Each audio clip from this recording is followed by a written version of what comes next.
My name's Anthony Grupido. I'm 28 years old and all the way from Lake Orion, Michigan. Yeah. We're living's a vacation, which is why so many people there are on probation. As an entertainer, I've got to tour all over the world, opening for people like the Impractical Jokers and Jim Gaffigan. I've had a blast entertaining people with my magic show. But the reason that they have me here today on the TEDxDetroit stage is because of my presentation, The Magic of Hope. When I was growing up, I lost over 13 of my friends and classmates to suicide, and I myself am a 3-time attempt survivor.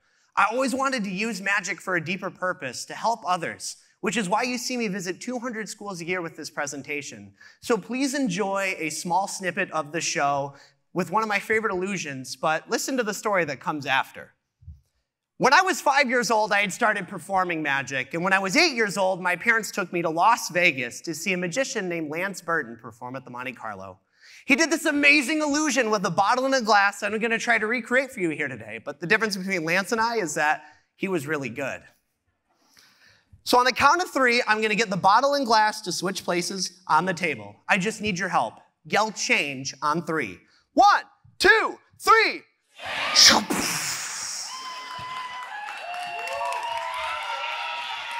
Thank you.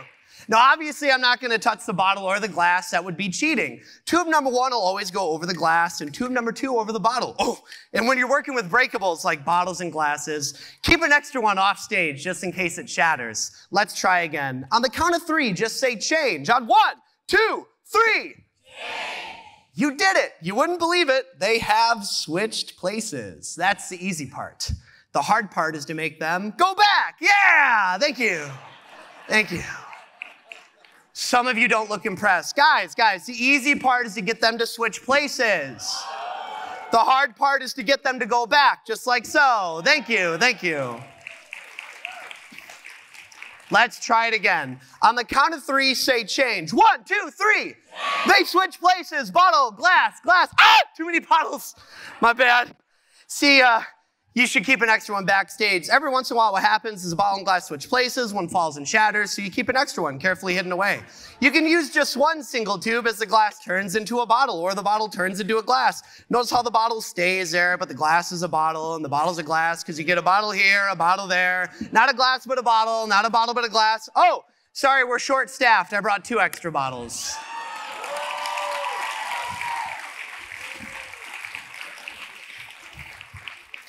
One of my favorite magic tricks, but you know, when I was in 5th grade, I got bullied so bad that I had to move schools. I went to a private school called Kingsbury Country Day, where in junior kindergarten through 8th grade, there are only 124 students total. And in my class, there are only 6 other kids. You can imagine the shocked look on my face when I went to Lake Orion High School, where there were like 3,000 kids and 700 kids in my class.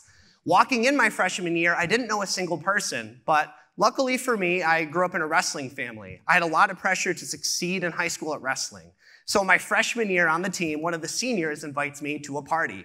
Huge deal for me at the time, because I was like this nerdy looking guy who studied and practiced magic and played World of Warcraft. So I didn't have a lot in common with people. So I remember getting home and going, "Mom, I got invited to a party." And she goes, "That's great. You should go. You don't have any friends." And I was like, "Thanks, Mom." Friday comes along and she's driving me like, "Wow." We're down the street. I yell, "Mom, stop." She slams on the brakes and goes, "What?" I go, "Nobody can see my mom drop me off." She's like, "You're right, that'd be lame." See you, skirt. Now, I don't know if you can relate to me because I'm 28 and I do this to my best friends today. My anxiety does not let me knock on doors, okay? So I'm standing in the driveway, I do this today, and I shoot the senior a text. I'm like, "Hey, I'm here." And 30 seconds goes by, he didn't reply, and I'm like, "I knew it. He hates me. He didn't want me to come. This was a pity invite." Raise your hand. Anyone can't knock on doors? You shoot a text message, you don't get a response. Yep, you're like, "I did this earlier." But that day I'm big and bad. I kick open the door and I walk in. And the first thing I notice is there's bottles of alcohol just like this everywhere and loud music. These are environments that I don't thrive in, even today. So I'm standing in the corner like, and the senior who invited me, he was like, "Anthony, you look pretty nervous." And I was like, "I am. You know, you didn't really tell me people would be drinking." And he was like, "Hey, Anthony, come here. You're so lame." And I was like, "I know." So I ran to the bathroom and I called my mom. I was like, Mom, you gotta come pick me up. Why? I was like, Mom, you wouldn't believe this, but the party I'm at, kids are drinking. And there was a pause. I thought my mom hung up. And then all of a sudden, I hear my own mother yell, Anthony, you're so lame. I was like, I know. But she came and got me, luckily. See, an hour later, the cops showed up. They lined everyone up on the wall, and they started breathalyzing them. The kids who did not drink were free to go, but the kids who did drink, they stayed and got an MIP, a minor in possession. What I didn't mention is the senior who invited me happened to be one of the best wrestlers in the nation at the time. He only lost 3 matches his entire high school career. Now, maybe in your head you're thinking he must have been really drunk or buzzed, but that wasn't the case. See, he learned behavior by visiting any local restaurant, watching his family, maybe an older brother or sister. He says, you know what? I'm gonna have a single drink and I'm gonna drive my friends home because that's what I've learned is best. A couple years later, we're having breakfast and I realize now that he ruined his college scholarship for wrestling because of that charge. And I said, you weren't drinking to get drunk, you weren't drinking to get buzzed, so what were you doing? He said, you know what?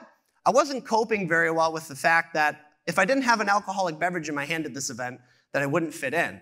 And the truth is I tried to impress people that since that day, I haven't seen, and it's been many years. And it hit me. Maybe it's not the events that happen to us that are important. Maybe it's the way that we respond to them that makes or breaks our success. So let's dive a little bit deeper. My best friend's dad from middle school suffered from alcohol abuse disorder. What I mean by that is from the moment he woke up until he went to bed, he was drinking. This doesn't mean he was a bad person. He was and is today an amazing human being. He had a wife and kids, a triple-digit salary. We rode go-kart tracks around his yard. But something traumatic happened to him in the past, and he didn't know how to respond to it in a way that was healthy, in a way that supported the many relationships we take for granted as humans. 16 years into a beautiful marriage, his wife approaches him and says, the drinking has become enough. I love you and I support your recovery, but I need to get a divorce and I'm taking the kids. She wins, she takes the kids, and this is depressing. It's sad, it's lonely for this man. But he doesn't know how to respond in a way that's healthy, so he drinks more. That first relationship with his family is gone. But then his friends take notice. Hey, your wife and kids are out of the picture and you're drinking more about this. We love you, we support you, but we don't relate to you anymore. We can't be around you when you're like this. So they walk away as well. Now, any individual who is alone from their friends and family, this is stressful. This brings anxiety, even depression into somebody's life. The issue is the only way this man knew how to cope with it was by using an unhealthy coping skill. And it doesn't matter if it's drugs or alcohol or self-harm.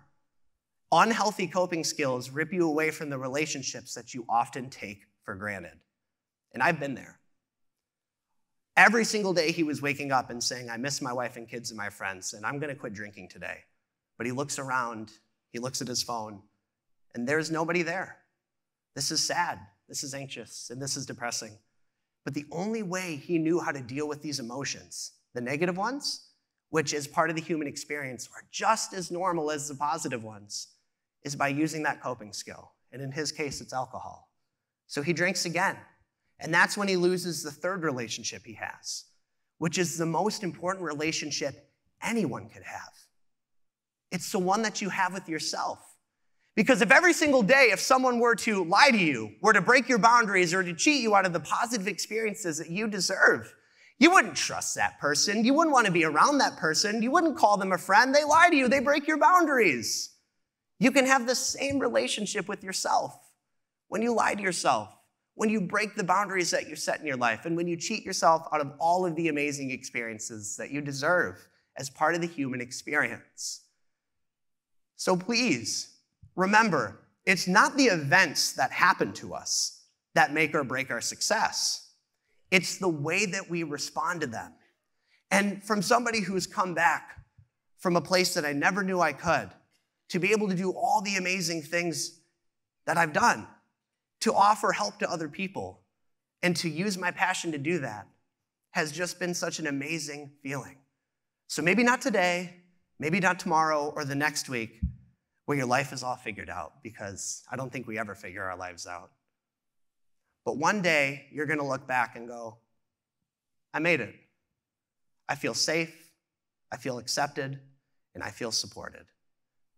Because if you can hear my voice, every single human being deserves acceptance, deserves safety, deserves family, deserves friends, and deserves whatever they wish to set their mind to. So please remember that those who don't look for magic will never find it. And it's not the events that happen to us that are important. It's the way that we respond to them that make or break our success.